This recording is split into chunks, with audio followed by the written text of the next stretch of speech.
Howdy guys, welcome back to Doorcraft. Last time we made this, a gigantic 10 by 10 piston door. Actually slime block door is more accurate because it uses a bunch of slime blocks and a bunch of redstone back here. And that makes this door right here. So, if you missed it last time, we'll just go ahead and activate it here.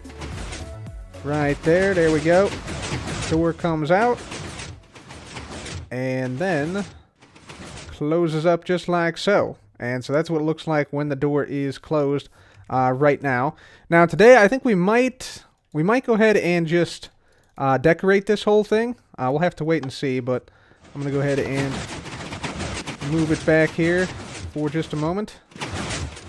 There we go. It should all go back even like that. Yeah, there we go. So yeah, this is a 10 by 10 door. Awesome design by RKF Walter. And yeah, thanks Walter for the awesome design.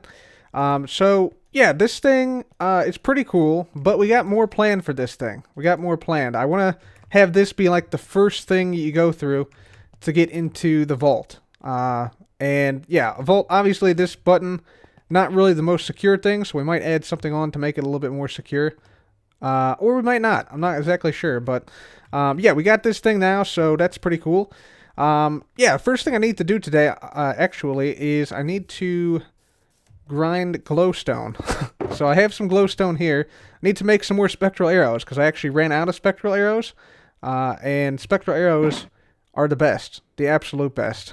They're particularly useful, I found, spectral arrows when you go to the end, like when you're fighting shulkers, because when you shoot a shulker and you hit it with a spectral arrow, sometimes it can teleport away. But if you hit it with the spectral arrow, it lights up and highlights exactly where it is. So that's a pro tip right there for you guys that I don't really see too many people utilize. So yeah, first thing we're going to do here, we're going to get some glowstone dust, craft some spectral arrows up, and then we're going to probably work on this area here. There's a few things we need to do, including like fill in some holes up here. So I think there are, let's see, is there a hole here? Yeah. We got to fill in some of these holes here. We also have to cover this up with some grass and some dirt because we don't want just plain stone here. We should also probably fix a few things like this stuff coming out of here. There's some caves down here I'd like to cover over right here. So the door is actually on the other side of this wall here. But we need to like cover over these caves so that, you know, people can't, you know, get into the wall here and start digging for some reason, which does happen sometimes here on Hermitcraft. So we want to cover up all those caves, probably fill in some of these lakes too around here, and just generally like tidy up this whole mountain area right here. So yeah, I'm going to go ahead and first get the glowstone, get the spectral arrows, and then we'll do all that landscaping and terraforming stuff. Alright guys, so we got ourselves a bunch of spectral arrows now, and actually we got a ton more now in this chest right here, I believe. Nope, wrong chest. The other pink one. This one. Magenta one. Yeah, there we go. Spectral arrows. 4 days. We got a lot of extra glowstone dust as well, so that is absolutely fantastic to see that.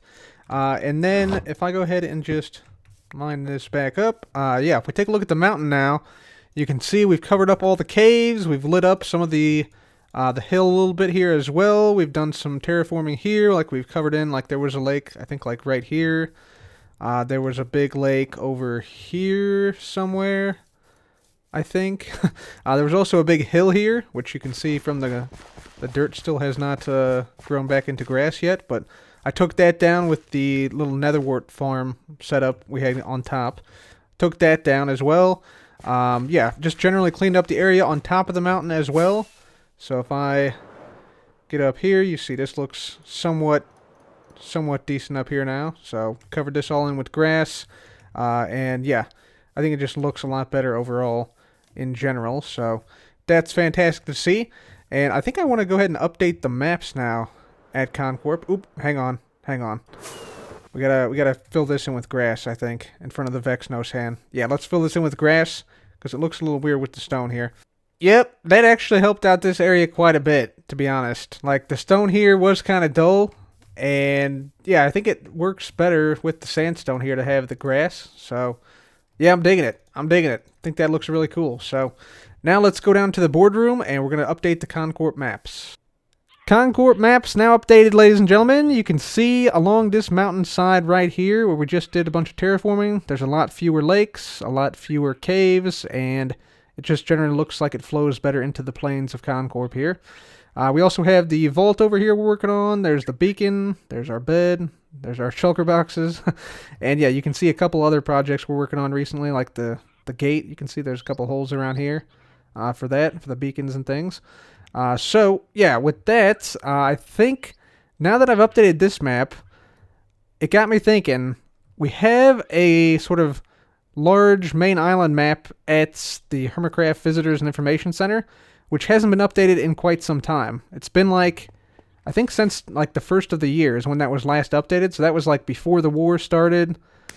Oh, we got another box of stuff up there. That's awesome. So I think we go and update that too. Like update that global map. So let's go ahead and head on over there and see what that's looking like. So ladies and gentlemen, welcome to the Hermitcraft Beachfront and Visitors Information Center. This was my first house here on Hermitcraft Season 6. You can see here, we actually have a quick drop down to things like the Dolphin Superhighway right here. So gives you super speed through this area. So yeah, it's fun. It's a fun little house. Also has like a macroscopic clock and weather sensors and stuff like that. So pretty cool place. There's also like a first story and a second story. So yeah, this is the map I was talking about that we're going to update here. And to give you sort of an idea of how long it's been, if we take a look at the war zone, you can see, you know, there is the Star Team base, there is the G Team base, but there's no like war broadcasting center here. There's no betting area over here. So it's been quite some time since certain areas of the map have been updated. So I feel like, yeah, it's long overdue that we actually get this going and update the map here. So let's just go ahead and tower up here. I think we're going to start at the top and make our way down is how I usually do it. So we will do that. And I also want to update today this bigger global map and sort of reposition a lot of the banners which are incorrectly placed regarding like where people are. So we want to update this because this has not been updated since the start of the season. So yeah, definitely want to update this thing today as well. So I'm going to go ahead and do this, try and see if we can update these maps real quick, and I'll be back. Alright guys, so here is the upgraded map right here, and as you can see there is actually quite a bit going on this main Hermitcraft island. Some of the biggest changes that I saw, at least, or I noticed, were up here in the Fantasy District with False's area, with her clock tower and her big dragon skeleton thing that's going up. And then we have Scars Island over here, totally transformed. Of course, the shopping district, a lot of stuff went up in the shopping district, like the mall and a whole bunch of other shops. I think this boat came up recently. Ren's Rock Shop. Sahara started that build. So, yeah, that stuff was pretty cool to see. And other than that, I think that's pretty much it. Obviously, the war stuff is now up to date. You can see there's the Media Broadcast Center now. In there, they got the betting area down here with the mini bases. I gotta say, the mini bases look pretty good, pretty accurate compared to the regular bases, to the actual bases. I think we did a pretty good job with that. But anyways, yeah, that is that map now fully updated, and obviously the rail lines also. A lot of those have gotten done, or at least partially done. So you can see some of those. There's one right there, for instance. And then it goes up there. So that was cool. And then we have the updated map here. This is sort of the global map. I couldn't find everybody's base, but the ones I could find I marked down. So, yeah, this is what it's looking like right here on the global map. You can see a few other things on this map. For instance, you can see Mumbo's base here, which you can't see on this map because it's too far off to the side. You can also see things like the Big Logs area right up here. We got the Creeper Farm, Concord Creeper Farm right there.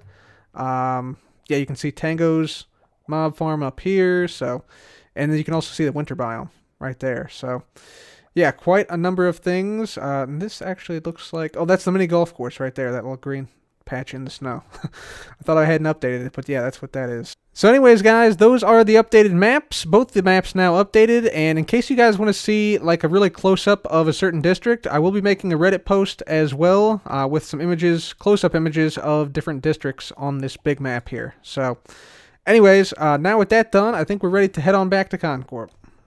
Alright guys, so I think next up we're going to work here at Concorp a little bit on our vault area. So we already got the big 10x10 door in this section, which is nice, and also more items coming in at the factory. That's really fun to see. I really like those dynamic world elements that sort of like indicate when things happen, those fireworks that shoot out of the smokestacks there.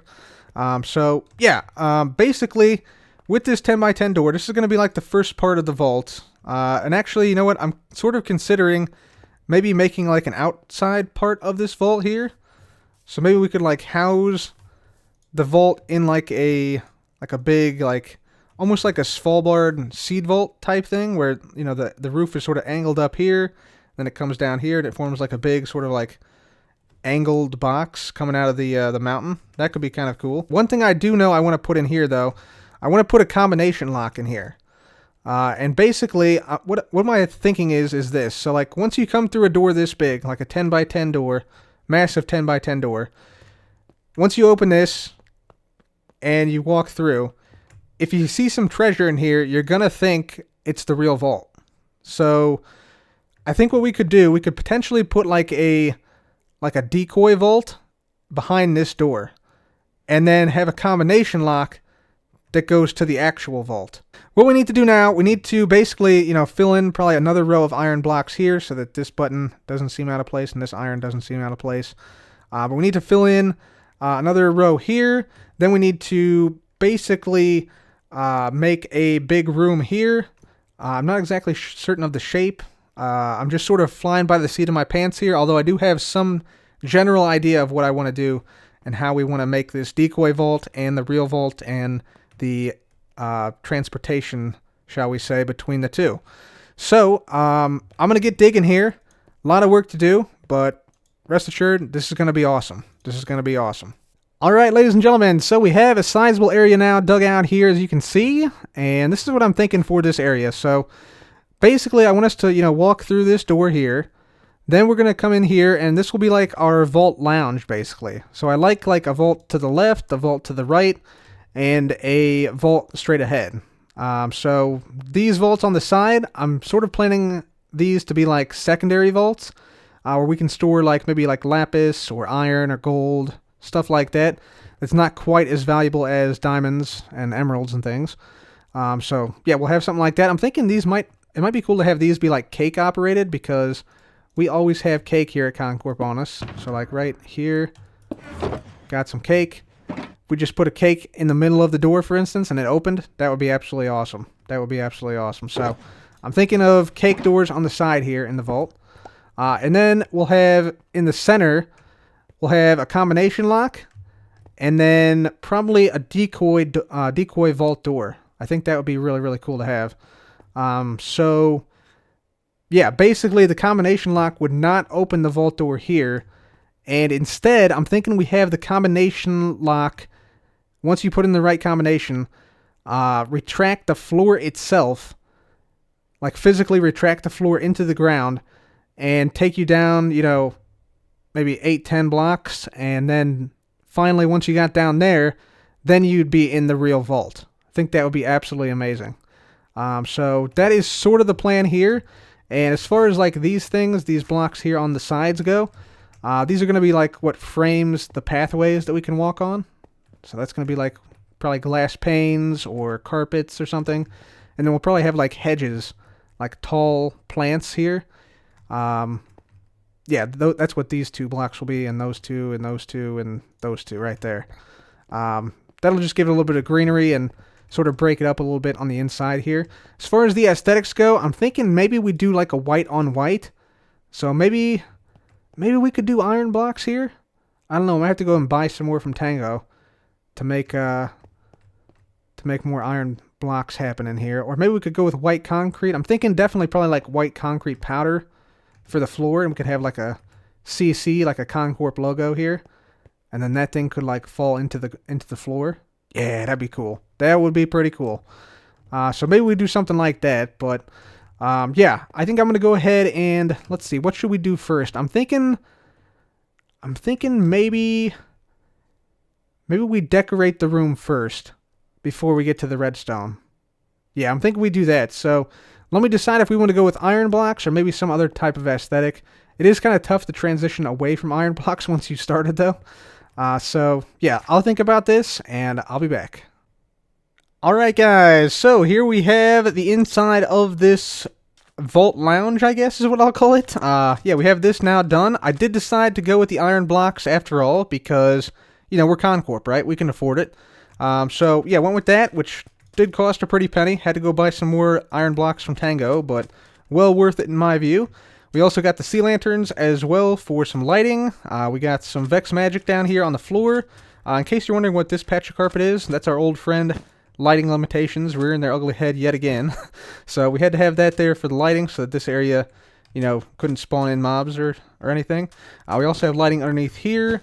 We put some white glass panes down, connecting up the Vex magic. We got some stripped dark oak logs down here, some jungle logs here, and then we got some leaves providing some greenery as like sort of like shrubs inside of this area, which, yeah, it's sort of simple, sort of basic, but that's sort of what I'm going for here. Because this is just the lounge for the vaults, right? This is not the actual vaults themselves, which are going to be a little bit more elaborate, I think. With that, guys, unfortunately, I think I'm going to have to call it a episode for today. By the way, want to mention real quickly here, today, Saturday, when this video is coming out, is actually the Hermitcraft live stream day, and we will be live streaming on Twitch today with Good Times with Scar at 2 p.m. Eastern Time. So do catch the stream if you can, twitch.tv/cupband135, and here's the schedule on the screen now for all the other hermits, and myself and Scar will be in the Concorp slot there, like I said, at 2 p.m. Eastern, so do stop by if you can. Hope to see you guys there. Anyways, guys, for now, that'll be it for me today. Thank you so much for watching. This has been Cub. Goodbye.